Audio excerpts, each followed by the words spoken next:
this fascinating problem of predicting human ability is extremely high dimensional, right? There are so many things that go into what make you good at a given task or job. And because the problem is so high dimensional, similar to predicting the next token in a transformer model, it requires an immense amount of data to actually help you meaningfully extract the right features. Keeping this like maniacal focus on complete automation and showing to customers the automation that we're doing is really important. I really strongly believe that building the infrastructure to collect proprietary data on everyone on Earth and why they're a good fit for any role and matching people with those opportunities is not only the largest opportunity in the economy, but also the most defensible one.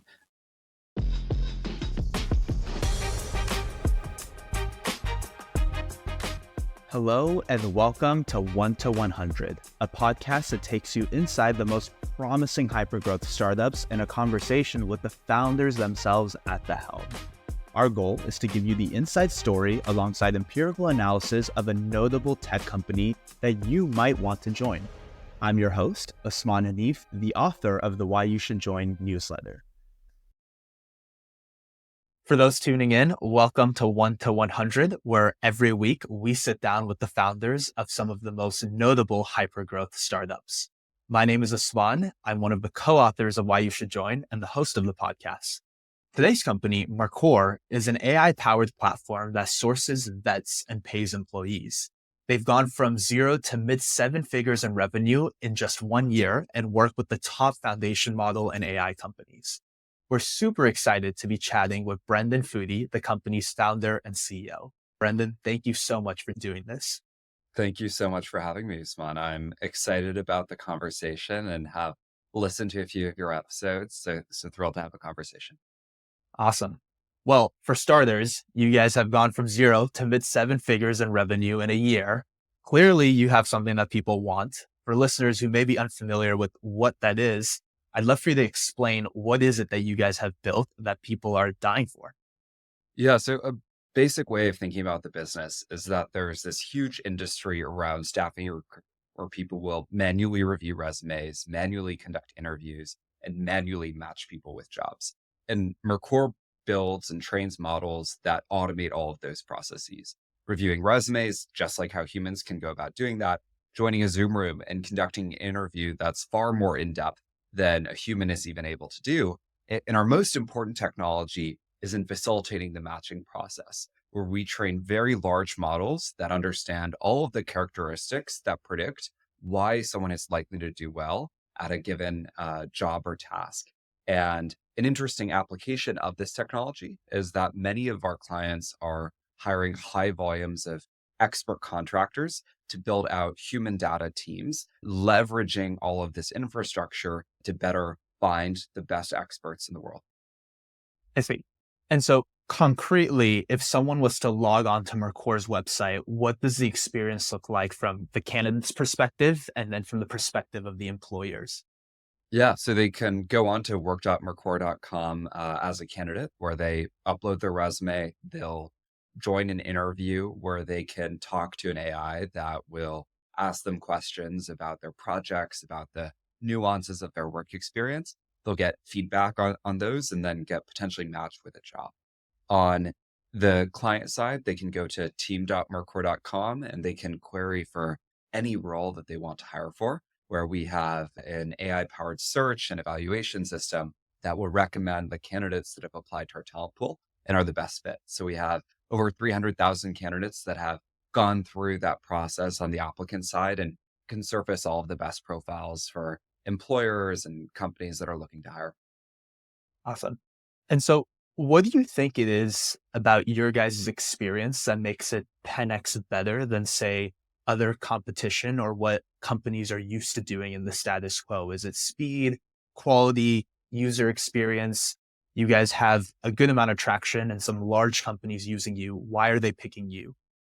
Yeah, so the dimensions that customers tend to care about the most are speed, quality of the candidate that you're surfacing, and then also the price. And all of these dimensions are usually constrained by manual processes. When you're hiring a software engineer remotely, you might need to conduct a dozen interviews to find a candidate that's good. And even then, it might have not been a good pool to start with. And the candidate might not have been exactly what you were looking for. But when all of a sudden you're able to leverage technology to assess and interview hundreds of thousands of people at the cost of software, you're able to find candidates that are far more relevant. You're able to have candidates that will start immediately tomorrow and achieve that all at a cost structure that is dramatically lower than what people would ordinarily find with human processes.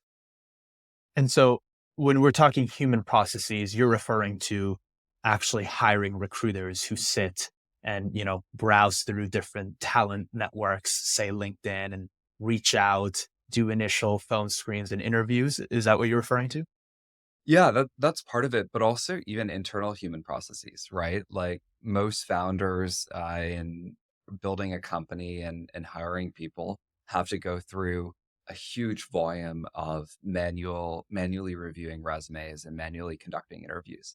And certain elements of that are awesome and need to be maintained, such as the human connection of making sure that you really want to work with someone. But the unfortunate consequence is that lots of people that are an extremely good fit for a given role might not be considered.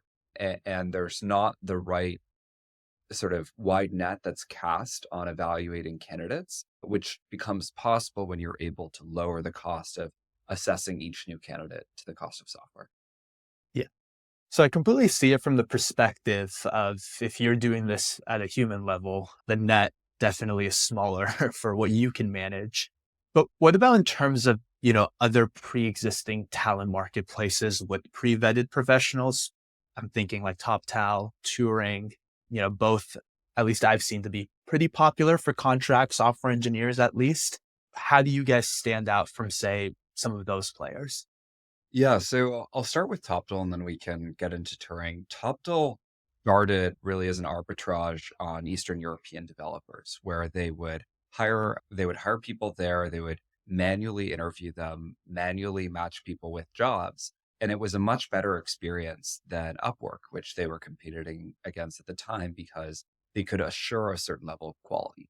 The flip side of that quality is that they would charge an insane fee structure, oftentimes averaging 40% and not having the same wide net that you can get with automated processes.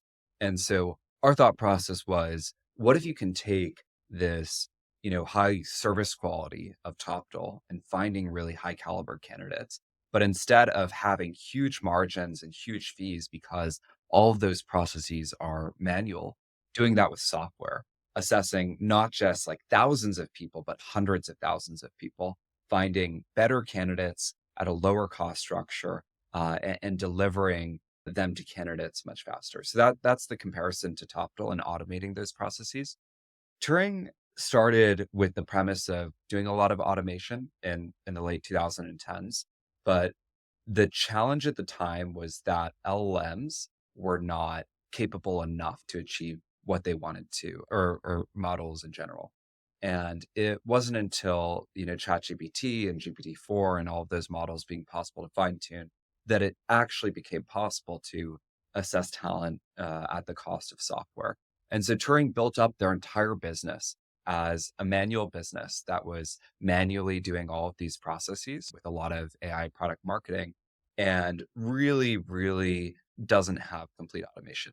So multiple executives that have left Turing are now advising us, are excited about the approach of completely automating these processes and really building the best models to predict human ability is the most impactful thing on just ensuring that clients are having good experiences. Yeah. And so I guess touching on the why now a bit, would you point that to technology, which is sort of the advancements in AI recently allow you to do some of these operations a lot more efficiently and cost effectively? Hugely. Yeah. I mean, language models are getting extremely intelligent, especially when fine tuned on the right data sets. And that was just previously impossible. Like the idea of an agent conducting an interview of a human 2 years ago was completely implausible, right? And now agents are able to not only conduct human level interviews, but conduct interviews that are way better it's as if a human had prepared for 24 hours before their interview, right? Reviewing all of their GitHub repositories, thinking about all of the details of projects that they have on their resume and asking this in-depth, thoughtful interview about someone's background, giving each person the chance to be considered. And that was, wasn't even close to possible before we had super powerful foundations. Yeah. It sounds like you've sort of offloaded a lot of the vetting process from humans to technology, specifically AI. We have a pretty technical audience. I think it'd be really fun to dive into some of that. On the side of the candidate, they're often, as you mentioned, talking or always talking to the AI interviewer when they first sign up. There's also a resume analyzer tool I believe you guys use, plus a system that you mentioned earlier that can even predict candidate performance. I'd love to just start diving into all of that. What is the technology behind that? How did you start building this? How do you even tackle this problem of teaching AI how to vet a candidate? Yeah, yeah. I mean, it's a really challenging problem because humans struggle with it significantly, right? So when you're creating evaluations for model performance, the baseline in question that you're trying to optimize for is very challenging. I would say, like, the first thing that's really interesting about the product is the AI interviewer, where being able to, scalably do this volume of traffic requires a lot of pre-processing to, achieve the results that we want to, as well as agentic behavior during the interview to be thoughtful about what the next questions are going to be. And then the other thing that's really fascinating are all of the models around predicting which candidates will do well when we're surfacing candidates. The rough framework that we use for this is that there's two dimensions to how good a fit a candidate is for a role. There's the relevancy of that individual, and then there's the excellence of the individual, how competent they are. But these dimensions are like deeply intertwined. And so we do a lot of work with not only leveraging language models, fine tuning language models on huge amounts of proprietary data, but also on training like learn to rank models from the ground up and doing all sorts of fine-tuned embeddings to surface the best candidates for customers. Yeah, in terms of like quantifying or even trying to qualify excellence, how do you sort of put that? I mean, you're mentioning how you're fine tuning models. What data are you looking at? How are you training these models? Anything that you can speak on there would be great. Yeah, there's two kinds of evaluations or KPIs that we go on. The first are KPIs around human preference, where we have internal members of the team that will create evaluations for like which candidates we think are best for roles for what reasons. And then we'll map to allowing models to predict that in the same way that humans can, considering, all sorts, leveraging language models and various other models to predict based on all of the attributes of an individual, ranging from features of their GitHub contributions to their facial expression during an interview, who is likely passionate and likely perform well in that given role. The other kind of like evaluation KPI that we go on, and the more important one in particular as we scale, is around customer satisfaction, where we collect the reviews of all of the candidates and the experiences that customers are having on them and then train models that can predict for a given candidate what is the likely experience that they're going to have. So imagine like a transformer model that could intake all of the performance reviews of candidates for given roles and then can predict what is the most likely next performance review that this candidate is going to have based on all of the data about their background, the role that they're being considered for, and all of the data that we fine tuned on. I say, wow. I mean, I think it's really cool. You mentioned you guys are even taking into account facial expression during these AI interviews. I suppose a human does the same thing, right? And so, touching on that a little bit more, since it sounds pretty interesting, is this a matter of sort of collecting all this data, whether it be facial expression plus what they said, and then feeding it to an LLM and letting it reason? Or how are you guys approaching this? Yeah, so we started out with just textual data, like just the transcript of the interview. And then we expanded to also do visual stuff. And I will say that we're just starting to dip our toes into a lot of the more complicated visual stuff just because models are only now beginning to have really precise, ability to extract features from these interviews. But I find it to be such like an interesting technical problem because it's something that humans struggle immensely with. And models are actually superhuman at. Like MIT released a paper that they were able to predict the heart rate of an individual in an interview with a reasonably high degree of confidence based on the recording of that interview.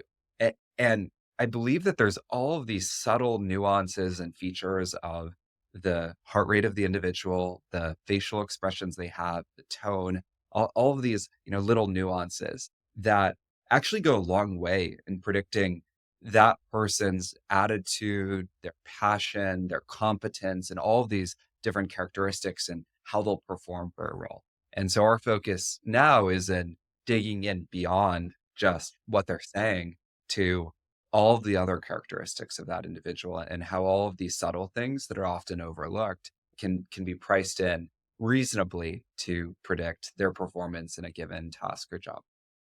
And have you seen any promise with that, like being able to take their facial expression or, their voice inflection, whatever it may be? Is that actually a pretty reasonable predictor? So we found that audio is certainly something that's really, really important and has way more signal than people's transcript. However, the visual evaluation is just starting to we found some signals in visual evaluation. There's interesting things like the blurriness of someone's camera actually contains some signal. Wow. What? Yeah, yeah, yeah. And there's like little features like that.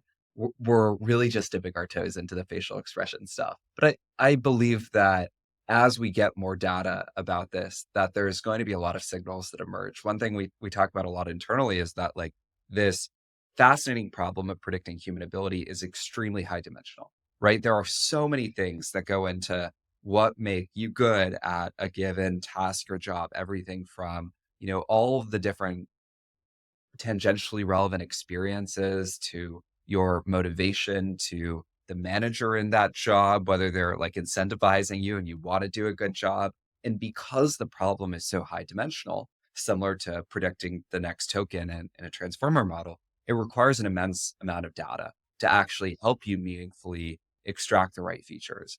And so one of the reasons that we're so excited about the business and all of the progress that we're making is that it allows us to operate at a much larger scale with a lot more data where we're actually able to make sense of these, small features that we previously weren't able to. And so as the performance data expands, it makes all of that possible. Yeah, absolutely. And just to probe a bit more here, just because I find this technology to be so exciting, when you're collecting this information, now are you taking into account more, say, multimodal models, vision language models? Is this where you guys are headed now if you're expanding beyond just the textual space? Completely, yeah. So that's why the frontier models that can do good multimodal evaluation are extremely compelling to us. And we've been using vision models for a while and are starting to, explore a lot of what's possible with audio models as well as more sophisticated features with vision models. There also are other kinds of custom models we run experiments with, like the facial expression stuff that we were previously discussing is an example of that, and beyond just language models. But there's all sorts of models that go into extracting good features, and then it's about mapping those features to the right performance metrics that we want to optimize for. Yeah, and I'm curious in the early days, I mean, the sort of the, it makes complete sense that once you get a bit more data on one of the candidates, say they've done a couple jobs through the platform, the reviews are pretty valuable. But when it comes to that first almost, zero shot, one shot approach of sort of classifying this candidate, how did you guys sort of test this? Was it just like, pray that this works and hopefully the companies like it, or how did you go about that? It started with a lot of doing things that don't scale and was sort of, of doing human processes and think how we can replace them. Where, my co-founders and I have done thousands, not exaggerating ourselves. And we obviously would be able to reach the scale that the models are at now for us of doing hundreds of thousands of interviews.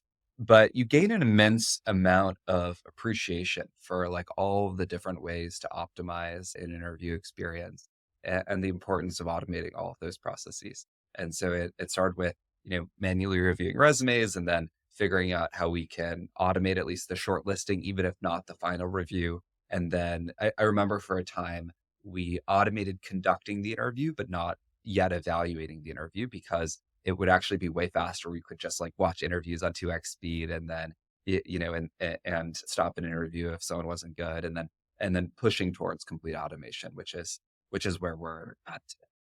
Hey, 1 to 100 will be right back after a quick word from our sponsors. This episode is brought to you by WorkOS. If you're building a B2B SaaS app, at some point your customers will start asking for enterprise features like SAML authentication, SCIM provisioning, role-based access control, and audit trails. That's where WorkOS comes in, with easy-to-use and flexible APIs that help you ship enterprise features on day one without slowing down your core product development. Today, some of the hottest startups in the world are already powered by WorkOS. These include Perplexity, Vercel, Jasper, and Webflow. WorkOS also provides a generous free tier of up to 1 million monthly active users for user management, making it absolutely the perfect authentication and authorization solution for growing companies. It comes standard with rich features like bot protection, MFA, roles and permissions, and more. If you're currently looking to build SSO for your first enterprise customer, you should consider using WorkOS. Integrate in minutes and start shipping enterprise plans today. I see. What would you say was the most challenging part when it came to building this technology? I mean, it could either be one of these specific features, whether it be the AI interviewer or the resume analyzer, or maybe it was just at a broader level, maybe data collection. Like, what was really hard to get right for this to work? Yeah, I think the largest challenge, which will continue to be the largest challenge for probably a long, long time in the business, is in predicting who's going to perform well for what reasons. It's just like such a challenging problem because humans aren't very good at it. And there's so many problems within that of collecting the right data.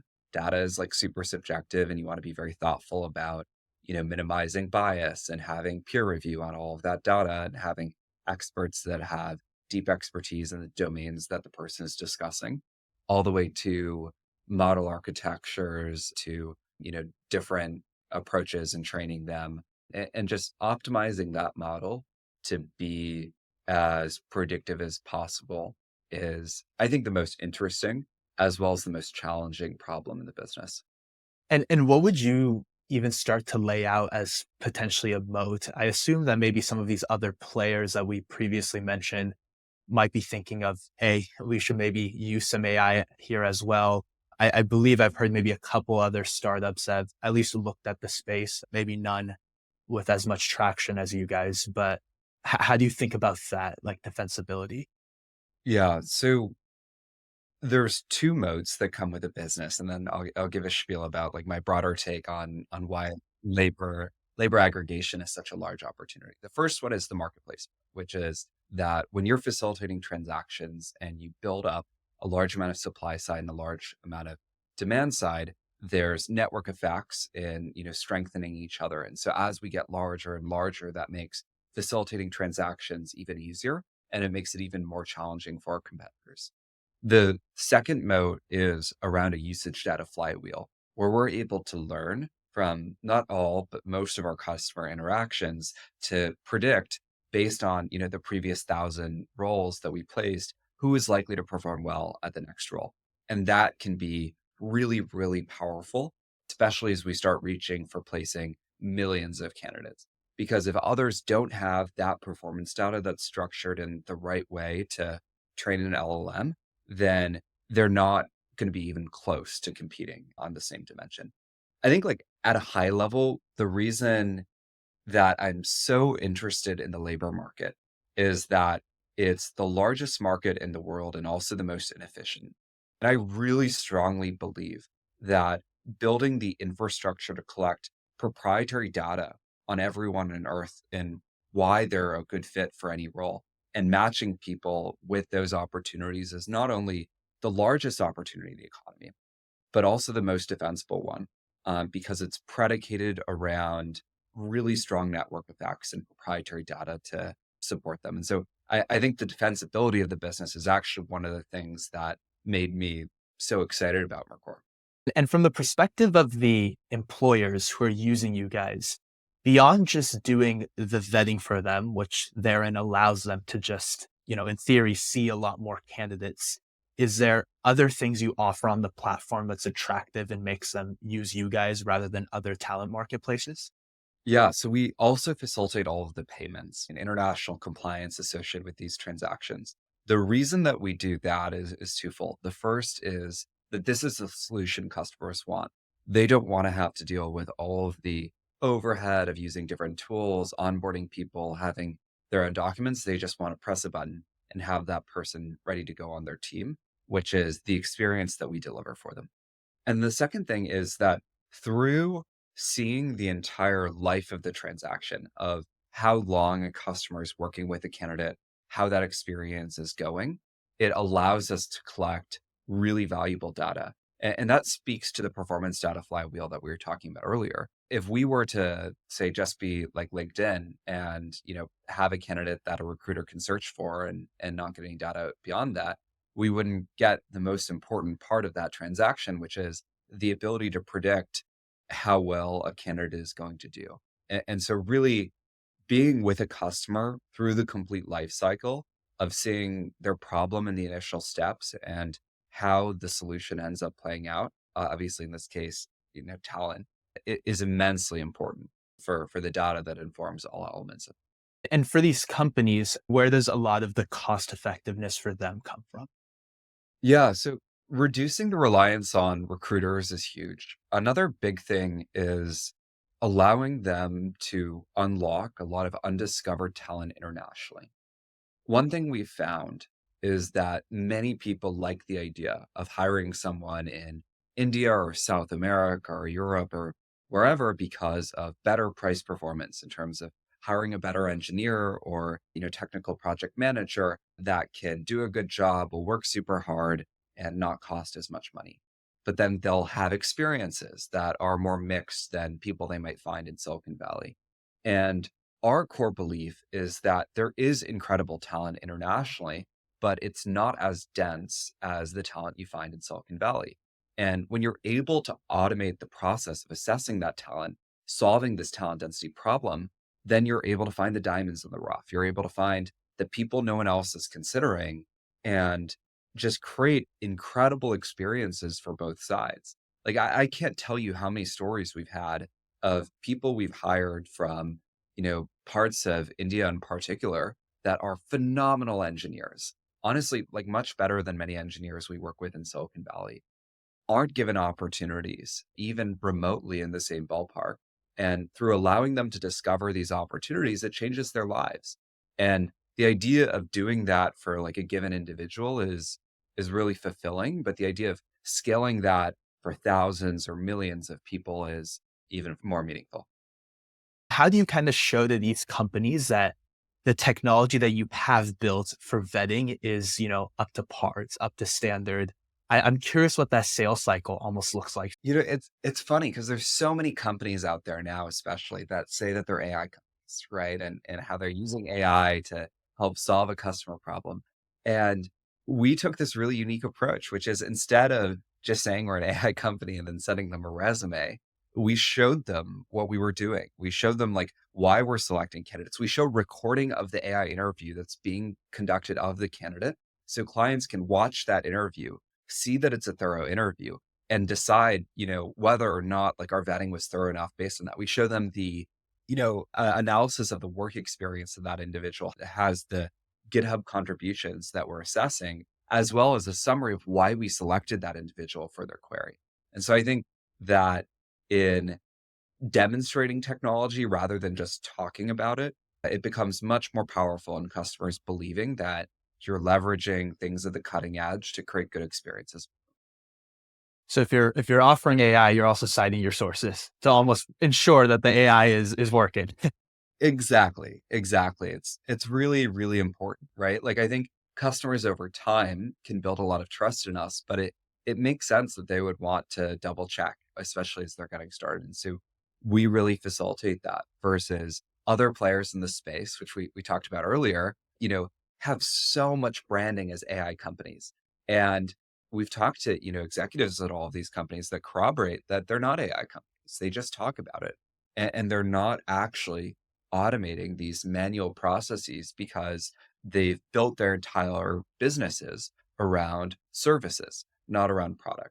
And so I think keeping this like maniacal focus on complete automation and showing to customers the automation that we're doing is really important.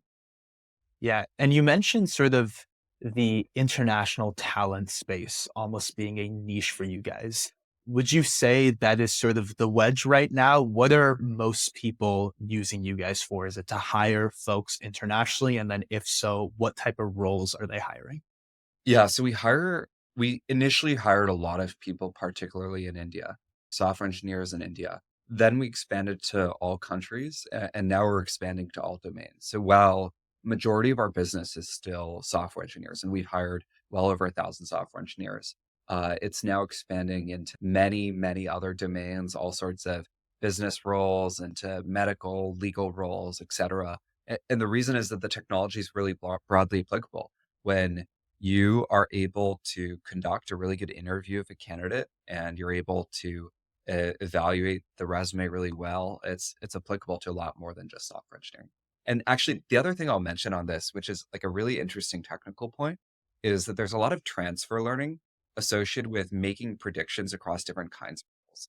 And that if we make a model really good at predicting performance reviews for software engineers, it's actually much easier for it to learn how to predict who's going to be a good lawyer or a good doctor with far less data.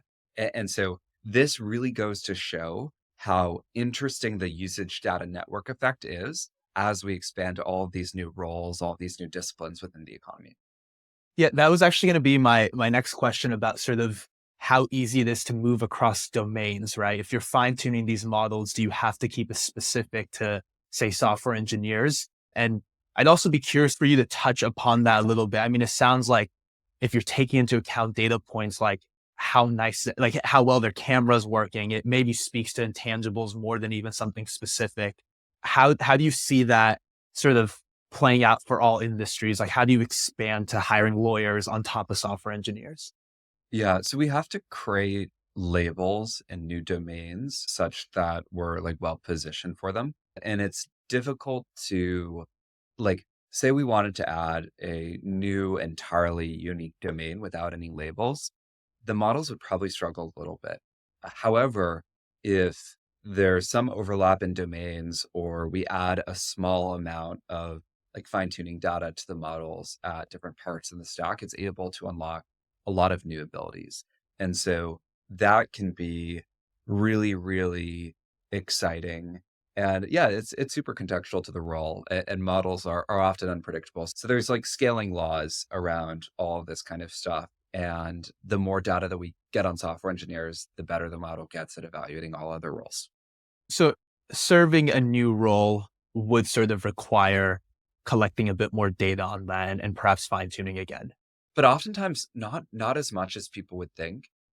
It's hard for me to give a really precise answer because it's so dependent on the role, right? Like as an example, say you have a lot of data on what makes a good full stack engineer, and now you want to predict what makes a good backend engineer. There's, not too much nuance that it's like pretty easy for the transfer learning to apply to such a similar role versus if you want to predict what makes a good designer, it's going to really struggle. And so it's very dependent on like how related the attributes that you'd look for are in a given role to the attributes that you would look for in that new role, with some roles being quite challenging and others being much easier. We touched upon this a bit when I asked how are companies sort of vetting your vetting, like making sure that you're doing it right. But you mentioned like you need data on what makes a good designer, right? Say you've trained the model, you get an output. How do you just internally validate like, hey, this model is doing well or not doing well? This is actually a good designer. This is actually not a good designer. Is it pretty manual? Like, do you yourself just need to kind of do it by inspection, or how do you do this systematically? Yeah, so we do occasionally have, human teams that'll use the product and find like if there is a result that shouldn't be there, why it's getting surfaced, how can we fix that? And then I think the most important one is really the customer data of customers telling us, giving us preference data of who they want to hire for which reasons, of whether that person is performing well. And as the customer data begins to scale, we're leaning less and less on our own human teams that can help create data. Yeah. We've talked a whole lot about how, at least from the side of the employers, this is amazing. Let's see a lot more candidates, sort of offloads the vetting process. You also briefly touched on from the side of the candidates. Could you speak a bit more about how this sort of helps them? I'm sure a lot of folks, especially overseas, are actually really loving something like this that's legitimate, systematic, and works. Absolutely. I mean, there are so many people in the US, let alone abroad, that have applied to dozens, if not hundreds of jobs and just not heard back from the vast majority of them because of extremely irrational resume screens. They don't get feedback on why they're not getting considered for opportunities, and the process is wildly unfair.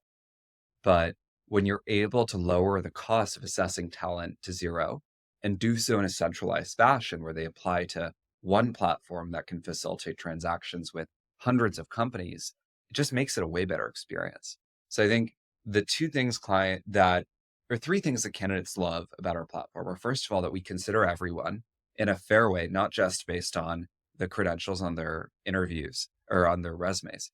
The second thing is that candidates are able to get feedback on their resumes, on their interviews, why they're performing well and selected for a role. And then the third thing is that they apply to one place that considers their applications for hundreds of companies that are hiring for thousands of roles. And so it's just a far, far more efficient structure than this like very disaggregated labor market that we see today. Yeah, that's really powerful. Stepping away a bit from the technology and maybe heading towards the world of, distributing this out to people. Obviously, you're creating a marketplace, comes with a bit of a chicken and an egg problem. You need employers to use you to sort of attract candidates. At the same time, you need those candidates to have the employers consider you. How do you guys go about doing this? Early days, how are you getting candidates and how are you getting employers? Yeah, it's hard to start a marketplace early on, and this is where a lot of the network effects come from. And so it was a lot of hustling, starting with customer needs and finding candidates that are a good fit to fill those roles, and brute forcing it in a lot of ways early on. Now we've had this really interesting insight, which is that one of the inherent challenges of marketplaces is the chicken and egg problem that you're describing. But if you're able to create intrinsic value on one side of the marketplace that can unlock growth there, then you can facilitate far more transactions, get people in new networks where you don't yet have demand, and create a lot more opportunities. So that's why we've been investing in building out these resume feedback and interview feedback tools, giving them away for free to candidates so that they can come to our platform. They can see feedback on their resumes, practice their interviews, gain a lot of intrinsic value. And then while they're at it, get matched with all of the opportunities that we have from employers. And so the focus is on being the one spot that solves all of the problems for a customer or for an applicant, where they come, they can improve their application and then also get matched with opportunities. I see. So solving that problem was a little bit more on the candidate side, sort of giving them these tools like resume feedback, and these tools are you're I'm assuming you're using the same AI here, right? You're doing this automatically, and what are you sort of giving back to them in this feedback? Is it telling them like a score you're creating on them, or is it actual written feedback about how they're interviewing? Yeah, it's both. So we give them scores and then we also give them written feedback. The interview feedback is still in beta, so it's not available to everyone. The resume feedback is available to everyone. The interview feedback soon will be available to everyone. And it leans on a lot of our existing knowledge, though, and data in terms of what is effective. Though it's a little bit of a different problem in that there are certain things that people can and can't control about their application. So it's important to be thoughtful about, telling them to improve in the ways that they can control and less so in the things that they. Yeah, I guess I'm curious about that. When it comes to resume feedback, is it most like stylistic, like keep it on a page, don't make it too, or how is that? Yeah, there's a lot of stylistic feedback. Also, reformatting resumes for people can be super helpful. And there's a lot of challenges that people, particularly internationally, have with formatting resumes in ways that are picked up effectively by parsers and surfacing all of that data effectively. A lot of stylistic things. We're also interested in exploring giving people career suggestions where we can help be their coach and partner throughout their process of career development and what opportunities are the best fit for them, what things they should do to help be more desirable to employers, like, doing projects to play around with LLMs and all sorts of stuff like that. Wow, that's really exciting. And could you maybe speak to some of the work being there? I know even at large companies, there often be sort of internal tools when it comes to career planning and, how to progress at the company. What are you guys looking at to do here? Yeah, so I think it's a very general thing in that we want something that's broadly applicable to all candidates, but it's in predicting based on all of their past experiences, what is the ideal next experience for them or all based on all their preferences and interests. And then what things do they need to accomplish to get there? So it might be that they want to be an MLE at a hypergrowth startup, and we can talk about all of the different attributes of their applications that a hypergrowth startup would be looking for, the things that they should talk about in an interview, where to really spend their time in having this general overarching solution. Yeah. And in terms of, on the Canada side, you mentioned early on it was working with a lot of folks out in India. How did you get embedded into that space? I take it you were living here and are still quite, young, which is very impressive for all that you guys have already achieved. So don't mean that as a negative point, but how did you go about even embedding into that space? I assume that's a bit difficult. Yeah, I know. I told one of our clients the other day about how I was celebrating my 21st birthday party, and they didn't they didn't mind. The start was working with code clubs at IIT. We started with the code club at IIT Kharagpur, where they were referring us candidates, and we were hiring them just to build projects out ourselves. And it was ridiculous because there were these incredible engineers that we were like college kids at the time, didn't have much money. They were getting offers from like big tech jobs in India for like $5 an hour. And so it's not difficult to be competitive from a salary standpoint. And so, creating more opportunities for people that are particularly young internationally and was a big trend early on. Yeah, that's really powerful. And touch on that a little bit more. What were these projects that you had them doing? I mean, that's really what Mercor grew out of is that we were hiring people to build products ourselves. Like I launched this other company, Saros, which was a browser-based virtual machine and had been working on various cloud GUIs because I launched a business that I scaled in high school. And with hiring development talent, it was a pain. It was wildly inefficient.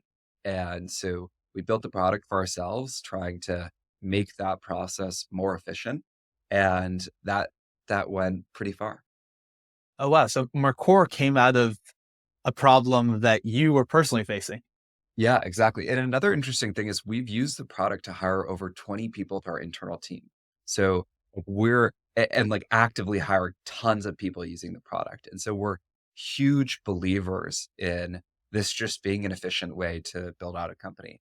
And while I still think it's good for Silicon Valley startups to have an in-person product team in particular, where leadership is having those late night conversations and bouncing ideas off of each other with super low latency. I think supplementing each person in the US with one or two contractors internationally is extremely high leverage from a price, a performance perspective, as well as culture. And just like people we found internationally care so much and want to work so hard that it's really unbelievable how inefficient the market is around not giving them opportunities. Yeah. And so a lot of the folks who you guys have on as full time or part time, I'm assuming are overseas. What have been sort of the learnings and sort of getting that to work? I mean, for starters, the most obvious like time difference, right? How do you sort of balance stuff like that? Yeah, so it's predominantly in India where there is, the 12.5 hour gap. The thing I found fascinating about the time difference point is for sales kind of roles, this could be a problem, but we're mainly hiring engineers in India. And for engineers, it's actually a feature, not a bug, to have all of this independent contributor time. So we have overlap in the mornings until about noon. And then for the rest of the day, people are able to just focus, code, work on the tasks and projects that are assigned. And so it allows them to actually be a lot more productive in many ways. And we've had cases, where we fly engineers back and forth, and I think it's a fun experience to get to know everyone. But it's funny. It's oftentimes less productive than people being at home, able to really focus on the work that's happening. We've skipped over this so far, but I want to absolutely touch upon it. You guys have quite the founding team, the three of you, yourself, Adarsh, Hermat. You guys went to high school together, if I'm remembering correctly, are policy debate champions. Touch on that background a little bit. Plus, you guys are so young. I mean, it's honestly amazing. I'd love to kind of hear about the background. How'd you guys decide to work together? I know you mentioned you were working on something. Were you working on that with them? Yeah, yeah. Well, so I wasn't a policy debate champion, but I grew up in the Bay Area, met them at Bellarmine, San Jose for high school. Adarsh and Surya were the winningest debate team of all time. Wow. As someone who did debate, I mean that that's crazy. These guys were killing me. Yeah, well, so and I'm defining that by they did policy debate, the most competitive event, and were the first team ever to win all three of the largest national tournaments, which is challenging because they're all very different styles of debate. And so they were incredible at debate. I'm dyslexic though, so I'm not very good at debate. I wasn't nearly as good as them, but I was always building startups in one form or another. So I bootstrapped a company doing cloud consulting. I in high school I found that with this AWS Activate program to get cloud credits, there were a lot of startups that were eligible for the program but were not applying and getting their cloud credits. So I would charge startups $995 to, be a consultant for them, get them the cloud credits, get them like 5 to 25K in cloud credits. And I did this a bunch. So I made a lot of money in high school and I wanted to build software. So I put some of the cash into working with Adarsh at the time to build better user interfaces for AWS, just like GUIs. They didn't work very well. So that didn't go very far. But I was super interested in like cloud interfaces being super inefficient. And so I started this company, Saros, that they were helping out a little bit with, which was like a browser based virtual machine. We were hiring people at the IITs in India to help do this. And so that was cool and it won some awards, but I think we were much more excited about Mercor. And that was really where our hearts lied. So decided to go full time on the business over the summer in 2023. I remember Adarsh was stressed about whether he should turn down his offer from Bridgewater and all that kind of stuff. And so I think he's glad he did it at this point. And we bootstrapped the business to a 7-figure run rate. And it's funny, like even after doing that, my parents were like, "Oh, you should still go back to school." And I was like, "No way." And then we raised a little bit of money from General Catalyst, and all of a sudden they're like, "Oh, well, good that you dropped out, right?" So yeah, we drop out all at 20 years old, and then it's been all up from there. We all got the Teal Fellowship after dropping out, and so we were one of the us and Etch were some of the first teams in history where all three co-founders have received the Teal Fellowship. So working with that team has been incredible, and it's been a fun ride since. So in high school, you're working with cloud interfaces, as every average high schooler does, right? And then you went to college. You guys went to college together, and then dropped out, or and sort of what is your kind of background? Is it more of a technical one, or are all three of you sort of technical, or what is it? Yeah, I would say all three of us are technical to varying degrees. I was at Georgetown with Surya. I was just studying finance and econ. Surya was studying international econ, but like I started coding when I was in third grade, so very young. And then Adarsh was at Harvard studying CS, and I mainly was doing like front end development for the life cycle or for the early stages of the business. And I don't do much coding now, but Adarsh and Surya do in a significant way.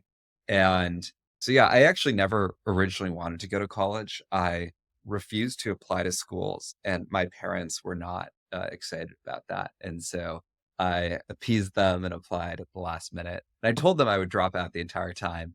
They didn't believe me until I actually did it. But I think now they've finally come around on the decision. Yeah, yeah. Well, man, coding at 3, mid 7-figure business at 20. I hope my parents never sort of hear about you in the news because it'll be rough for me, but that's honestly very impressive. And congratulations on SEAL Fellowship. Saw that alongside the Esh team. That's amazing. And I guess, sort of the final questions here. In terms of the building the team, how many people are you at right now? Are you guys hiring? And if so, who are the types of people you're looking for? What's sort of the culture that people can expect and what can they be working on when they join?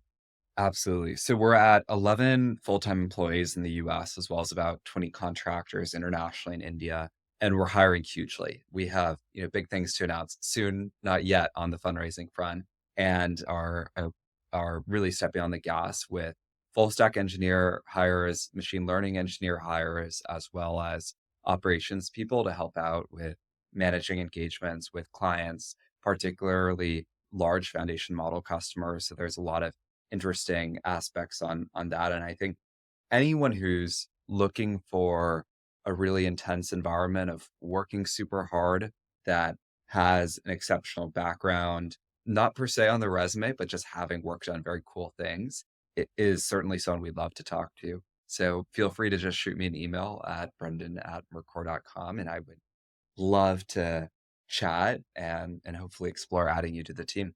And they can also just join Mercor and perhaps get recruited from there. That's true. That's true. That's another way that we hire. Exactly. Absolutely. And I guess sort of, some of the final things here, looking into the future, what's sort of next for you guys? What is the big problem you're trying to solve right now? What can folks expect as updates on the product in the coming year or two?